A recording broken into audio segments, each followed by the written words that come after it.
catecholamines. What are those? There are 3 neurotransmitters that belong to a class called the catecholamine neurotransmitters. Those 3 neurotransmitters are norepinephrine, and norepinephrine is also known as norepi for short, or noradrenaline. Is also what it's called. Another catecholamine neurotransmitter is epinephrine. Epinephrine is also known as epi or adrenaline. And the third one is called dopamine. These 3 neurotransmitters are chemically similar. And in fact, not only are they chemically similar and act more or less similarly, all 3 of them are made from the same amino acid. Let's show you what we mean. Now, we've just told you that most neurotransmitters, not all, most neurotransmitters are amino acids or modified amino acids. So, one of the amino acids of those 20 is called tyrosine. So, neurons absorb tyrosine from the bloodstream, and they have enzymes that convert tyrosine into 3,4-dihydroxyphenylalanine. You don't have to know the name of this chemical. For short, they call it DOPA. D-O-P-A, DOPA. Then they have an enzyme that converts DOPA into dopamine. This is dopamine. So some neurons basically are converting tyrosine into dopamine. And then they release dopamine as an excitatory neurotransmitter. Now, how some of you have heard that word DOPA before is that if you've heard of Parkinson's disease, Parkinson's disease, of which Michael J. Fox has an extremely bad case and developed at a very young age. Most Parkinson's disease develops after the age of 60. He developed it in his 30s.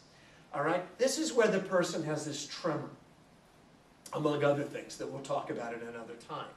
So there's actually a deficiency of dopamine in their brain that's creating this. Not enough dopamine.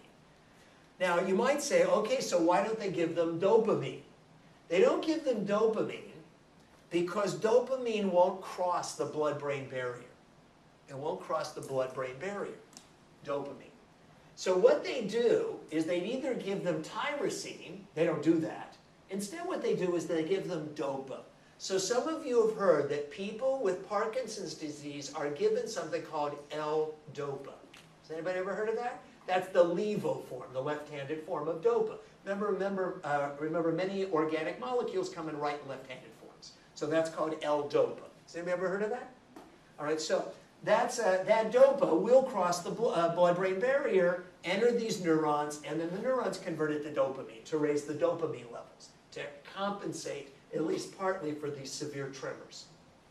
Now, some neurons, after they form dopamine, they have an enzyme in them that converts dopamine into norepinephrine. You may be even looking at these to see what's the difference. It's very subtle. This is dopamine, here's norepinephrine. What's the difference? An OH, a hydroxyl group. I'm not asking you to know that, but so obviously these neurotransmitters are very similar. Some neurons, rather than releasing norepinephrine as an excitatory neurotransmitter, have another enzyme that converts norepinephrine into epinephrine, also known as adrenaline. The difference between norepinephrine and epinephrine is that, you don't have to know this, epinephrine has a CH3 methyl group. That's the only difference. So all 3 of these neurotransmitters, epinephrine, norepinephrine, and dopamine, are chemically very similar, and all 3 were made from tyrosine, that amino acid. Now, again, if you were to give somebody a single injection of epinephrine, also called adrenaline, that's an excitatory neurotransmitter in general, and it would increase electrical activity in your brain. So it would make you more alert, and it would make you jittery, it would speed up your heart rate, it's increasing electrical activity. But the effect would only last for a matter of minutes, maybe 10 minutes at the most. Why? Because there's enzymes that break it down. Now, if you wanted one alternative approach, if you wanted to keep exerting this excitatory effect using adrenaline, You can give it as an IV drip. You can give somebody a bag of epinephrine and keep infusing it into their bloodstream. So even though the enzymes are breaking it down, you keep giving more. The problem is, normally you just want to give a single injection. Let me introduce you to something else. What's the name of the enzyme that breaks down the neurotransmitter acetylcholine?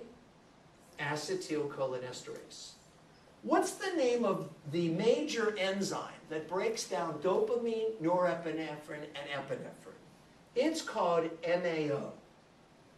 You can write that down because, yes, I want you to know it. MAO. MAO stands for Monoamine Oxidase. Monoamine Oxidase. And because I wrote this kind of sloppy, I just rewrote it here. Monoamine Oxidase, or MAO. This is an enzyme that oxidizes these neurotransmitters. And it's called monoamine because if you're a chemist type of person, this has an amino group, this has an amino group, this has an amino group. It oxidizes these chemicals that have an amino group. Monoamine oxidase, or MAO. Now, some of you have heard of this. You'd say, I never heard of it in my life. There is a class of antidepressants called MAO inhibitors. Anybody ever heard of those? MAO inhibitors. Let's think about this. If you inhibit this enzyme, if you stop this enzyme from working, then what's going to happen to the levels of dopamine, norepinephrine, and epinephrine in your brain? It's going to increase. Because this is the enzyme that normally breaks them down. So when the people who are depressed have deficient levels of dopamine, norepinephrine, and epinephrine in their brain. So one of the ways they can increase the levels of these excitatory neurotransmitters in their brain is by inhibiting the enzyme that normally breaks them down. Does that make sense? Notice how important these concepts are of enzyme inhibitors. All right, now we want to also remind you of what mimetics are. This is all jargon that we've learned about, and I gave it to you earlier back in section B, mimetics and blockers, because we were going to use it. A mimetic is a drug that mimics the action of a natural neurotransmitter or hormone in our body.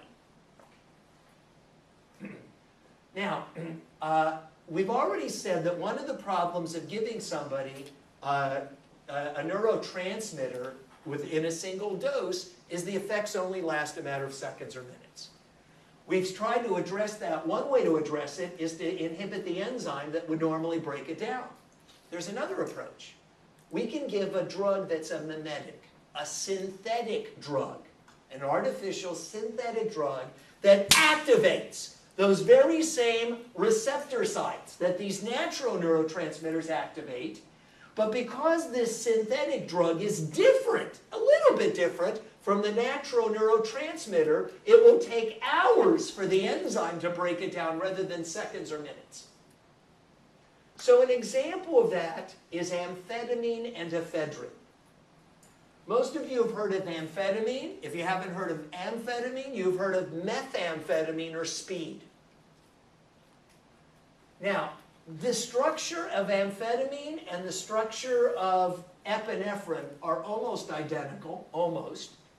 If they don't look like they're almost identical, it's just because they're taken from different books with different fonts, but they're almost identical. You'd say, what do you mean? You'll notice that epinephrine has an OH here and here. I'm not testing you on this, but all you future pharmacists, boy, are you going to learn pharmaceutical chemistry, because I've had 2 years of it. But anyhow, this is, so I'm not testing you on it, but see these two OHs? Amphetamine and ephedrine are missing the OHs right here. Other than that, it's pretty similar. You'll notice that the rest of the structure here or here is pretty much the same as here. Similar. So, amphetamine and ephedrine attach and activate these very same receptor sites that are normally activated by our own natural adrenaline in our body. But it takes this enzyme hours to break these guys down, whereas it only takes seconds or minutes for this enzyme to break these down. Because this enzyme is designed to break these down. It wasn't designed to break down these synthetic drugs. So they can give amphetamine or methamphetamine speed, and it's like being on adrenaline for hours. If adrenaline increases your heart rate and increases your electrical activity of your brain and wires you, but the effects are over in a matter of minutes. Methamphetamine will do that same effect for hours. So we see two different approaches. You can either give a mimetic drug that mimics the action of a natural neurotransmitter and the effects go on for hours, or you can inhibit the enzyme that normally breaks down these guys, and if you inhibit it, then these guys start to act for hours. All right, so in either case, just different approaches. We have told you will learn more about medicines and how they work in this class than all your other courses combined. And so we're continuing to do that. Okay. Now, we've talked about the catecholamines, but I have a little bit more to tell you about them. A little bit more. Let's look at this picture. Now, we have learned that usually, let's say in the case of acetylcholine, acetylcholine activates an acetylcholine receptor site. Let's just look at a picture so you have a visual aid. Let's turn back to page 52B. This is page 52B. This was that possible future essay question. So here's how we describe how acetylcholine excites at the neuromuscular junction. We said acetylcholine activates these so-called nicotinic acetylcholine receptor sites, causing an activation of ligand-gated sodium channels to open. So sodium ions start to flow in, and as sodium ions flow into the cell, into the muscle cell, it depolarizes and fires off an action potential. And we learned way back in section B that one of the ways that neurotransmitters or hormones can work, certainly neurotransmitters, they activate a receptor site, that in turn activates a G protein, which in turn opens up an ion channel. But we learned that other neurotransmitters or hormones can activate a receptor site, and activating the receptor site then causes an activation of an enzyme. Does anybody remember this? You'd say no? Okay, well it's back in section B when we talked about all the different ways that a ligand, a neurotransmitter or hormone, can affect a cell. So, back where we were on page 61, the way that these catecholamine neurotransmitters, dopamine, norepinephrine, and epinephrine work is they don't directly open up an ion channel. You'd say, but I thought you said they're excitatory. They are. But what these catecholamines do is when they activate a receptor site, that in turn activates an enzyme. It activates an enzyme. The name of the enzyme that's activated in the cell membrane is called adenyl cyclase. Actually, that's its slightly older name. The newer name that the biochemists are giving it is adenyl cyclase. All right? So the new books will call it adenyl, but adenyl is just more difficult to spell than adenyl, so I just kept the older name. Activating this adenyl cyclase does what? This is an enzyme. How do you know it's the name of an enzyme? And it's an ACE. This enzyme converts some of the ATP in the cell, not all, just a little bit, some of the ATP, into something called cyclic AMP. You'd say, what? All right, let's try to say it this way. I wrote down below the picture that catecholamines activate this enzyme called adenyl cyclase.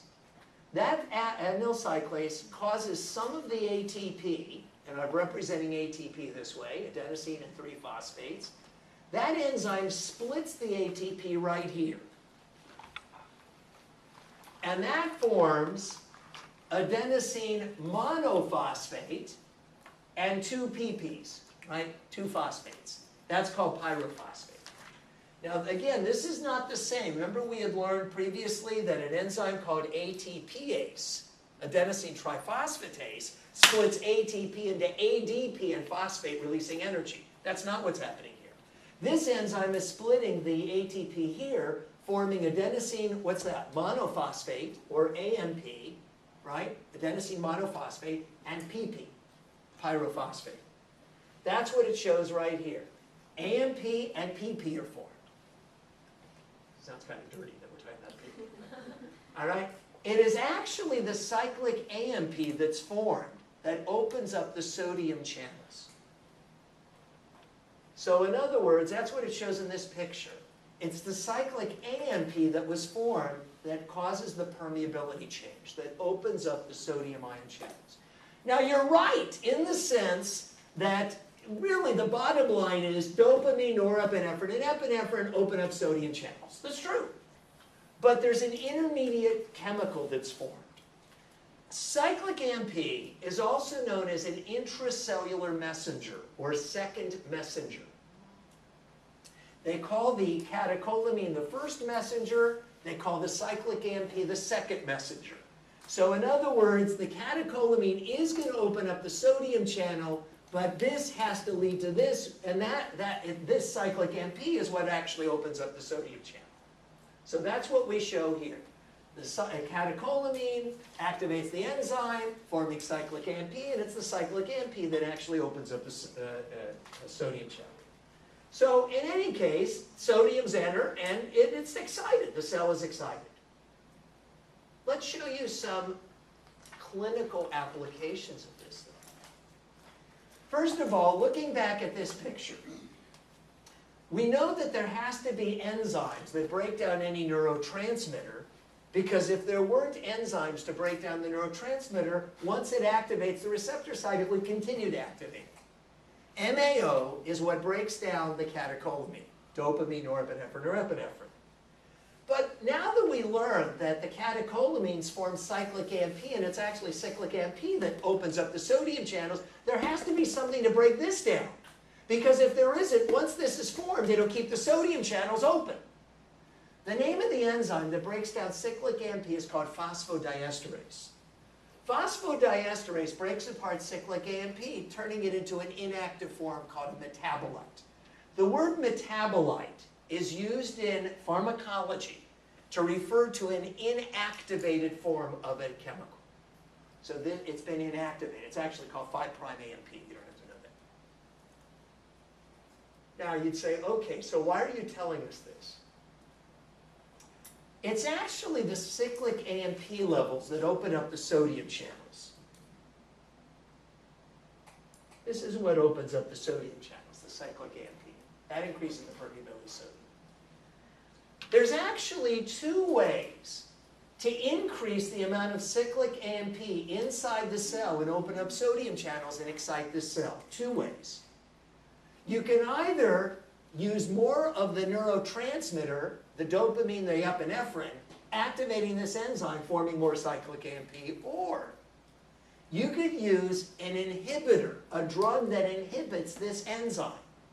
If you inhibit this enzyme, then whatever cyclic AMP is formed, it's not going to be broken down. Drugs that inhibit this enzyme are called phosphodiesterase inhibitors.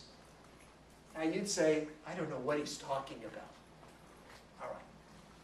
Epinephrine, adrenaline, right? Everybody knows about adrenaline. It's produced naturally in our own body. Whenever you release adrenaline, it makes you more alert, it makes your heart pound faster, it raises your blood pressure. Is everybody okay on that? We're going to learn a lot more, but I think we all know a little bit about that much about adrenaline, epinephrine.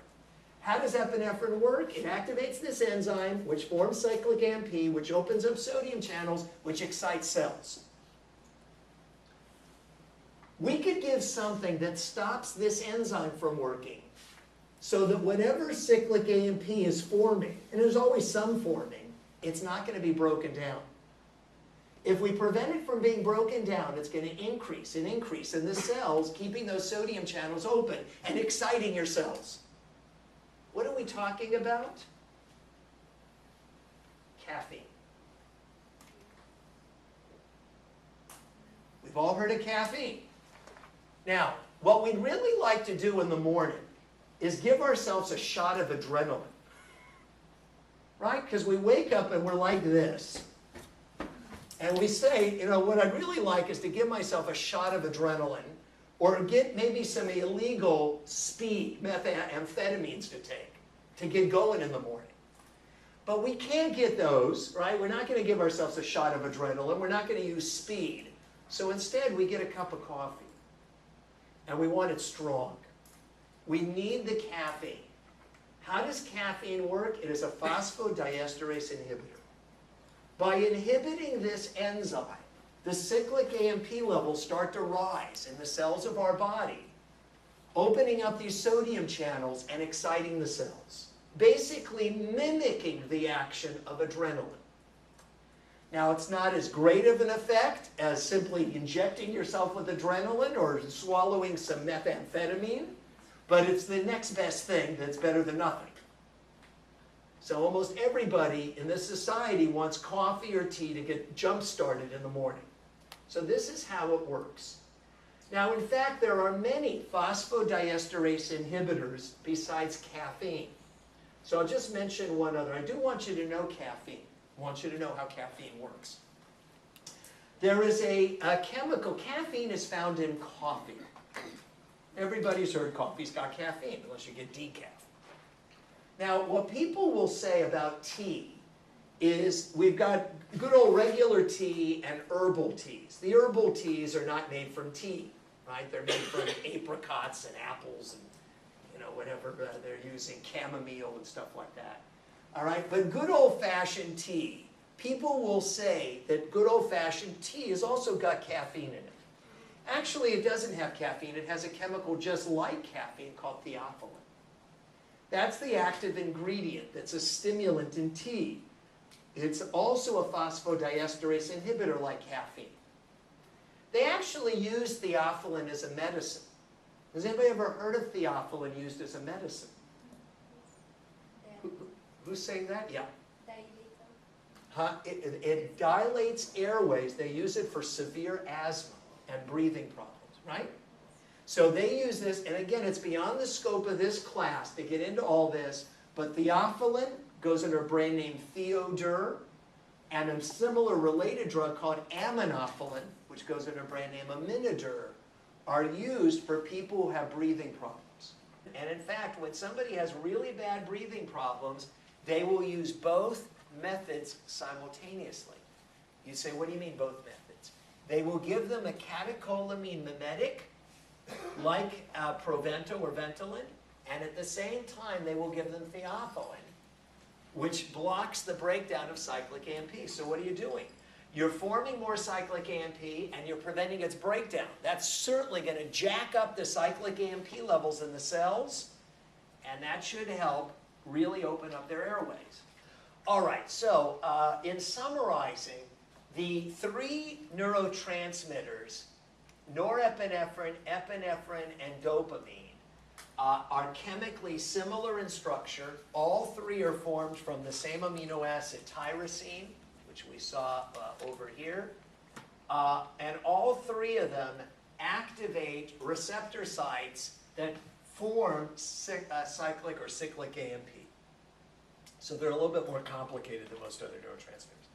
Now, I want to give you one more neurotransmitter that's excitatory. It's not listed here, so you're going to just write it right on top. About 25 years ago or so, they discovered a new neurotransmitter. They discovered a lot of them. And it's called nitric oxide, or NO. It's actually a gas. Don't confuse nitric oxide with nitrous oxide, or laughing gas. That's something else. That's N2O, nitrous oxide. Nitric oxide is an excitatory neurotransmitter released by certain neurons that causes blood vessels to dilate. It causes vasodilation. Now, I'm going to be telling you more about nitric oxide, but if you would like to know more about it sooner rather than later, look up the drug Viagra. Because that's how Viagra works. It basically raises nitric oxide levels. And if you dilate the blood vessels in the penis, what do you think is going to happen to the penis? It's going to become erect. All right, so that's how it works. So take a look if you want to understand how medicines work. Okay, on the next page, page 62, let's talk about neurotransmitters that are usually inhibitory. And again, we write usually, not always. Now, the first two I'm not going to emphasize much. Glycine and gamma-aminobutyric acid. This is glycine. Glycine is actually an amino acid. It's the absolute simplest of all amino acids. And some neurons release glycine as an inhibitory neurotransmitter. If you were to inject somebody with glycine into their bloodstream, as it reached the brain, it would slow down brain activity. It would inhibit slowing down action potential generation. Would make somebody sleepy. The effects wouldn't last very long. Why not? Enzymes, because there's enzymes that break this stuff down. There is another inhibitory neurotransmitter called gamma-aminobutyric acid, or GABA, and it's a modified amino acid. The two that I'm going to emphasize, though, are serotonin and endorphins. Now, serotonin is also known as 5-hydroxytryptamine. It's shown right here. 5-hydroxytryptamine or serotonin. If you inject serotonin into somebody's bloodstream, it's inhibitory. It will slow down the generation of action potentials in the nervous system. It will make somebody sleepy, yeah. They said it in the health store, the tryptophan. Yeah, it's an amino acid. So is it dangerous to take it? I'll tell you more about it in just a moment, momentarily. So serotonin is also known as 5-hydroxytryptamine because it's made from the amino acid tryptophan. Tryptophan is an amino acid. Now, if you're having trouble reading my writing, tryptophan, if you're having trouble reading it, look on the next page.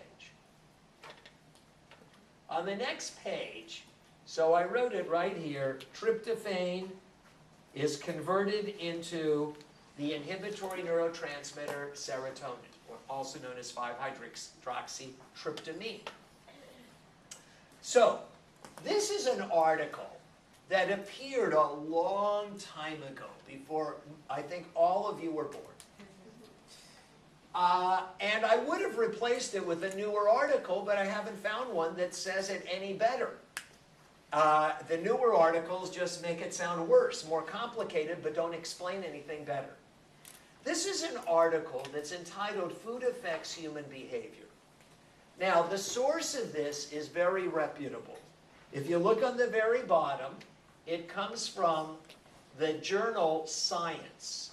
And the journal Science is the official publication of the AAAS. Has anybody ever heard of this? Anybody? The AAAS is the American Association for the Advancement of Science. This is one of the top 3 journals, science journals in the world. Science is science. Not talking about Science Digest or something like that. This is a major publication. This was an article that appeared a long time ago. You can see 1982. All right. So, and I would have changed it, but I haven't found an article that says it better. So the point of this article is, first, the effects are subtle. Here's the point of the article. We've now learned that some neurotransmitters are made from amino acids.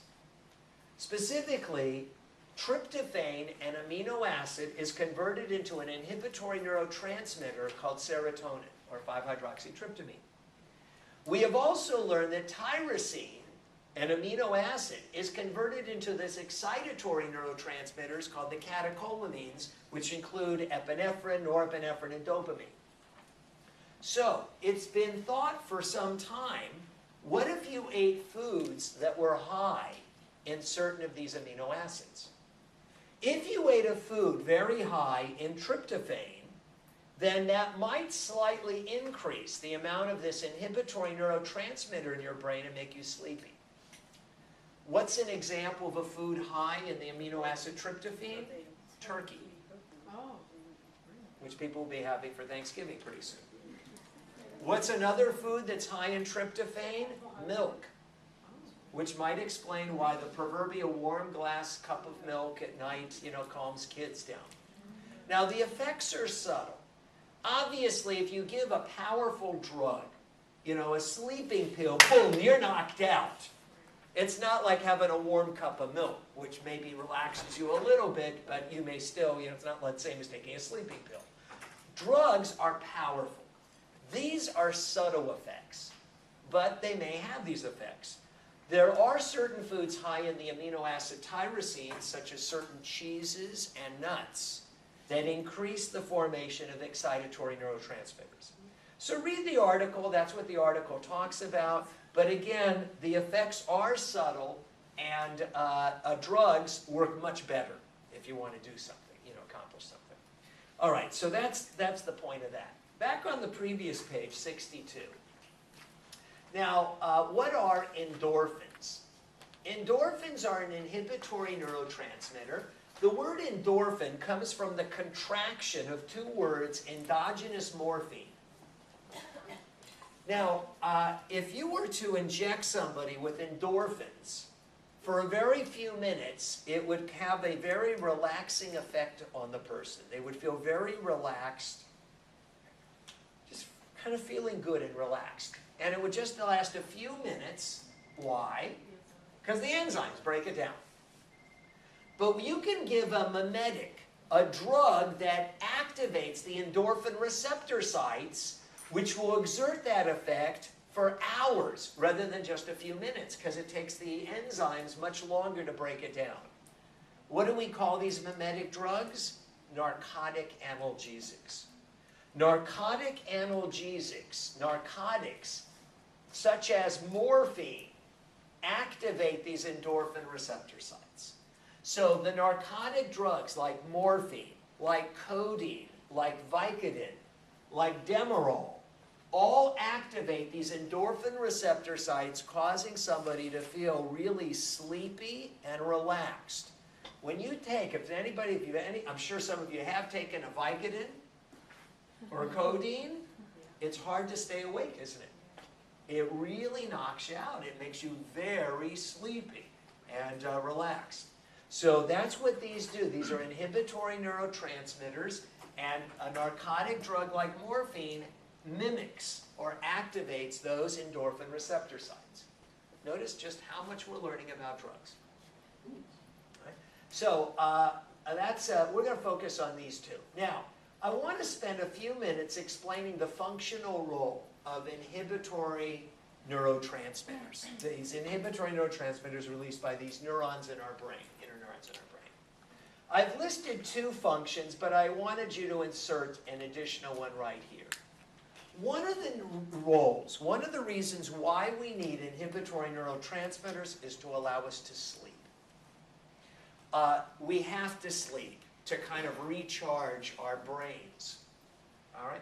They've done studies where every time somebody starts to sleep, they awaken them.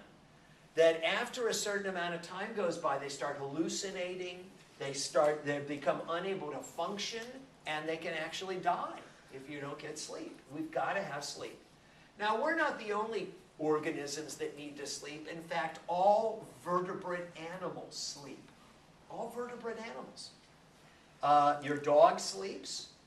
Your cat probably sleeps 20 hours a day. All right. Elephants sleep. Birds. Anybody own a bird? Do birds sleep?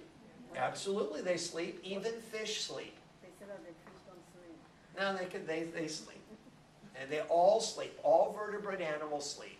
Now, obviously, the higher the animal, the more it tends to sleep.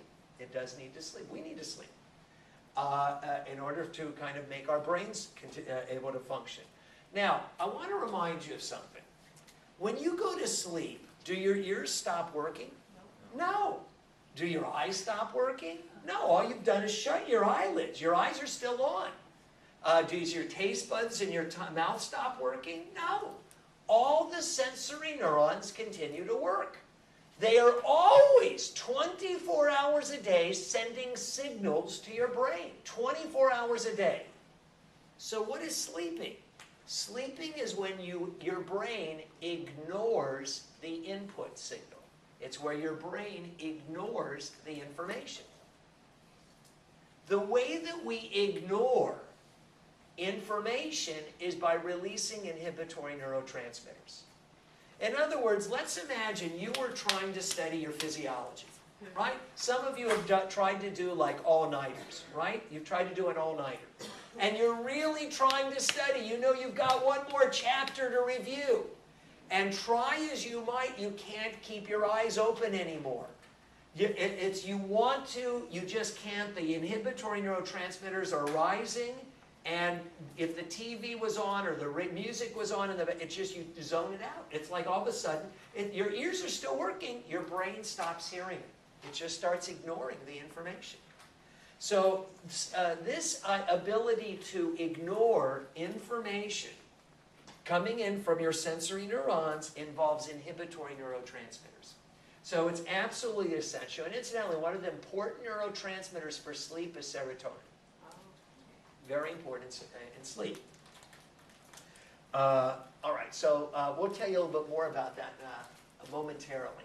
Now, two other functions of inhibitory neurotransmitters besides allowing us to sleep and recharge our brain. Inhibitory neurotransmitters allow us to focus our attention.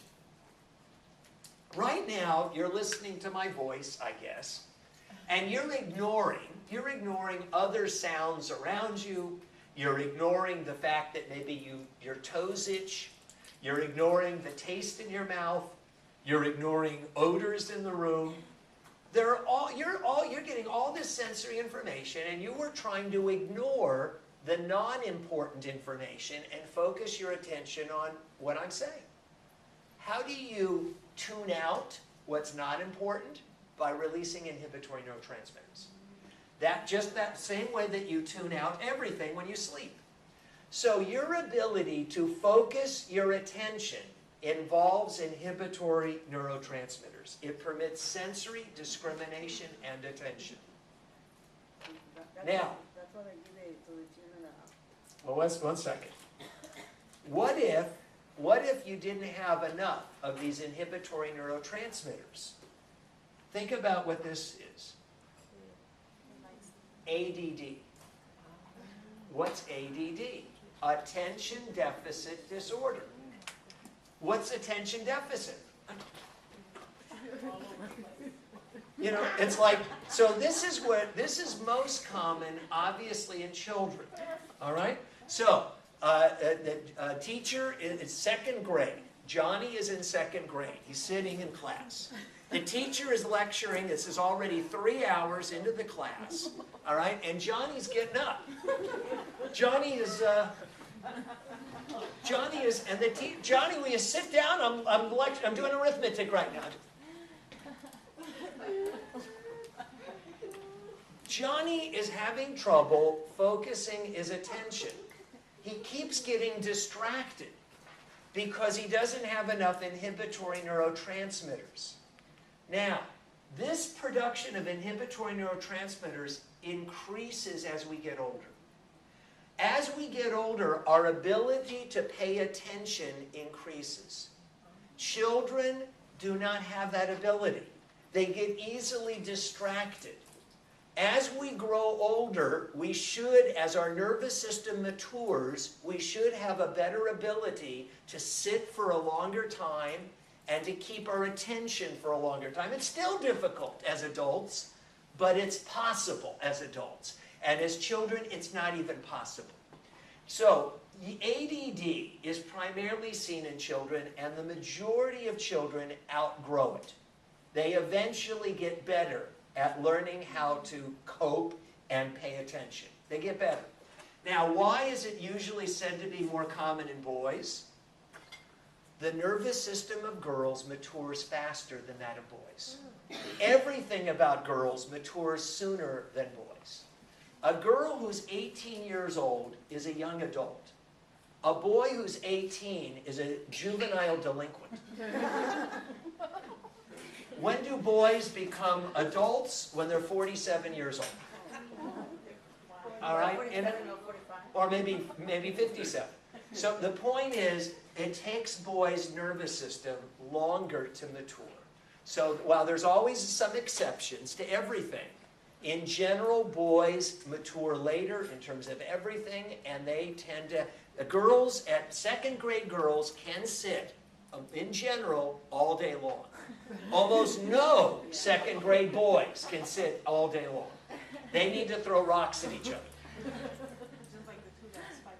So what happens when they give all these medications? Okay, well, we'll get to, okay, so this is related to a deficiency of inhibitory neurotransmitters. Now, one of the paradoxes is the way that you can increase the release of these inhibitory neurotransmitters is by giving drugs that are stimulants.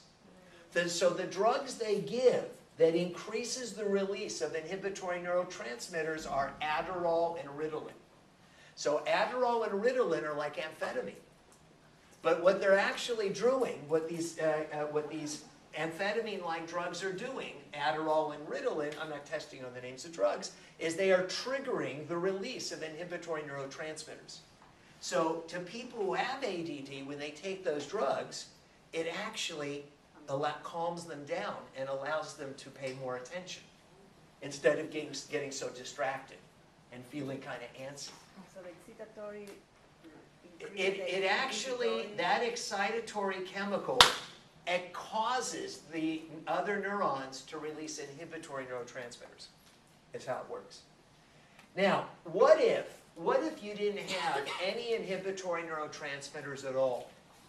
And all that sensory information is coming in, always, 24 hours a day. If you have no way of ignoring any of that information, you're going to experience what we would call sensory overload. What does sensory overload or increased sensory input do? It causes overstimulation of the brain, called seizures. So a seizure is overstimulation of the brain. It's when there's too much stimulation. There's no way to slow down all that incoming information. So, of course, when you hear the word seizure, what comes to mind is epilepsy. And in fact, the medication for epilepsy are all sleeping pills. The very first medication ever developed for epileptic seizures was phenobarbital, a sleeping pill. It slows down brain activity because they get overstimulated. The electrical activity in their brain becomes way too much. That's what's going on. That's a seizure. Now, we've been talking about how inhibitory neurotransmitters allow our brains to ignore stimuli. It allows us to go to sleep, and it allows us to focus our attention. It prevents us from getting sensory overload and seizures. There's another role of inhibitory neurotransmitters. We wrote that it permits fine control of effectors, meaning muscles. It allows us to exert fine motor control. You know, as children, we don't have these inhibitory neurotransmitters, as much of them, and kids all their movements tend to be exaggerated. The normal position of the hand of an infant is with its fist clenched. This is what infants look like. Their fists, their hands are clenched like this. All right? There's a muscle learning on that. But okay, but anyhow, so their fists are clenched like this. Now, they're initially, as children, they can exhibit gross motor skills. As their nervous system matures and they release more inhibitory neurotransmitters, you can exert fine motor control. Fine motor control means you activate some motor neurons to some muscles, but at the same time you inhibit motor neurons to other muscles. That's what fine motor control is. Fine motor control, again, is you activate motor neurons to some muscles, but inhibit motor neurons to other muscles. What allows you to move one finger carefully is you are activating the muscles in that one finger, and you're inhibiting the motor neurons that control the muscles of the other fingers. So to do any skilled movement, future dental hygienists or dentists, surgeons, dancers, artists, Musicians, all of this requires fine motor skills, and that involves inhibition. What if we didn't have these inhibitory neurotransmitters? Then all of our movements would become exaggerated and gross. What do we call overstimulation of our motor neurons? Convulsions. So when there's too much motor output, too much activation of our muscles by our motor neurons, our muscle movements become very exaggerated and uncontrolled.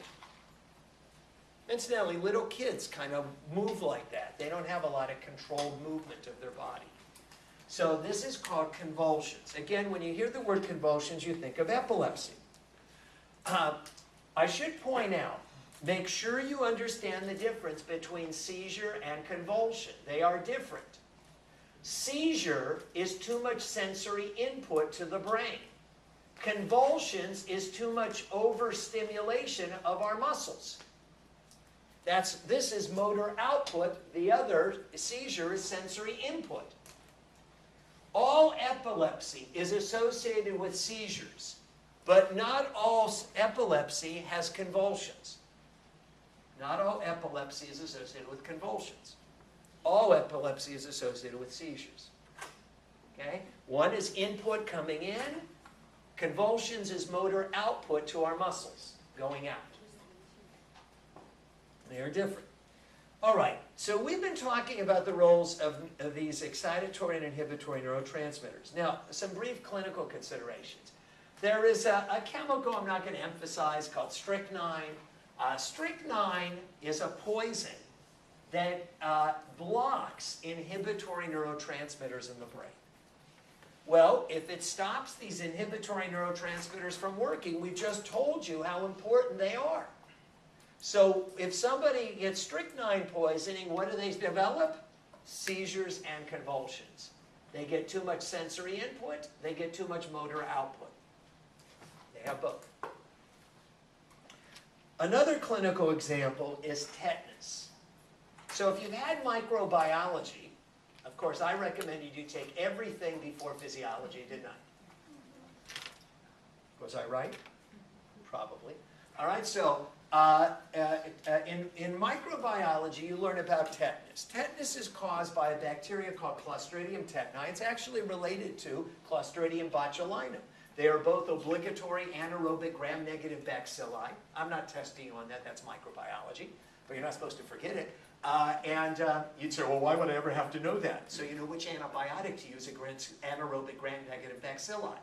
Because the antibiotics that work against aerobic gram-positive cocci is different than the antibiotics that work against anaerobic gram-negative bacilli. That's why.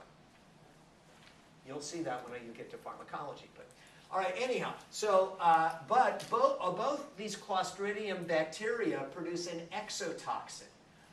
The tetanus exotoxin inhibits, it interferes or blocks certain inhibitory neurotransmitters in your brain. Because of interfering with these inhibitory neurotransmitters in the brain, they get overstimulation of their motor neurons to their muscles, so they look like this. This drawing was actually made in a patient in the terminal stages of tetanus poisoning in the year 1832, and he clearly looks like he's convulsing.